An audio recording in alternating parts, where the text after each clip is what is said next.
Gure masterraren izena subiranotasuna Europako herrietan da. Zergatik aukeratu dugu izen hori? Ikusten dugu gauzak mundua etengabe aldatzen ari dela, baina sentsazioa dugu azkeneko urteotan gauzak azkarrago edo beste modu batera aldatzen direla, ez? Globalizazio prozesuak, krisi ekonomikoak eta hori. Orduan guk gogoeta egin nahi genuen halako prozesu guztiek nola eragiten duten Euskal Herrian ikuspuntu politiko horretatik, ez? Hau da, subiranotasuna. Baina ez subiranotasuna modu orokor batean ulertuta, baizik eta aplikatuta, ez? Aplikatuta kultura mailan, orduan euskera eta kultura nola ulertzen dugun subiranotasunaren arlo horretan, nazioa eta gizartea, marko politikoa, Euskal Herriko marko politiko desberdinak, edabideak eta komunikazioa oro har, diplomazia eta zuzenbidea, eta orduan halako maila desberdinak aztertu nahi ditugu subiranotasunaren ikuspuntu horretatik eta Europako herriekin ere batera modu globalago batean edo modu osoago batean ulertzeko.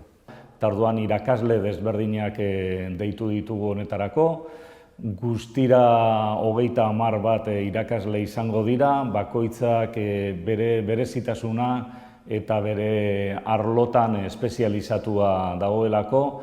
Guk pentsatzen dugu master honek gutxi gora bera hiru norabide edo dauzkala, ez? Alde batetik ikaslearen ibilbideari jarraituta oso logikoa izango litzateke, tesi batean interesatuta badago, masterrak aukera ematen du eta loturak ditu doktoretza programa eta ikerketa taldeekin, gizarte zientzietako ikerketa taldeekin, ibilbide hori egin ahal izateko.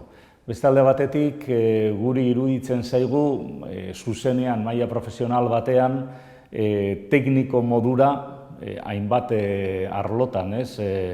Badirela komunikabideak, fundazioak, alderdi politikoak eurak izan daitezke, edo gaur egun hainbat enpresa dago interesatuta egon behar dena etorkizunean Euskal Herria nola kokatzen den eta abar, orduan eta administrazioan zer esanik ez, iruditzen zaigu oso jakintza osoa ematen duela Euskal Herriaz gero maila tekniko horretan jarduna ahal izateko. Eta iruditzen zaigu ere oro har, beste jende askori behar bada ez maila akademikoan edo ez maila profesionalean pentsatzen ez duena, eta orduan oso interesgarria egin ahal zaiola azken batean Euskal Herriaren ikuspegi orokor bat eskaintzen duelako eta gogo eta orokor bat etorkizunera begira.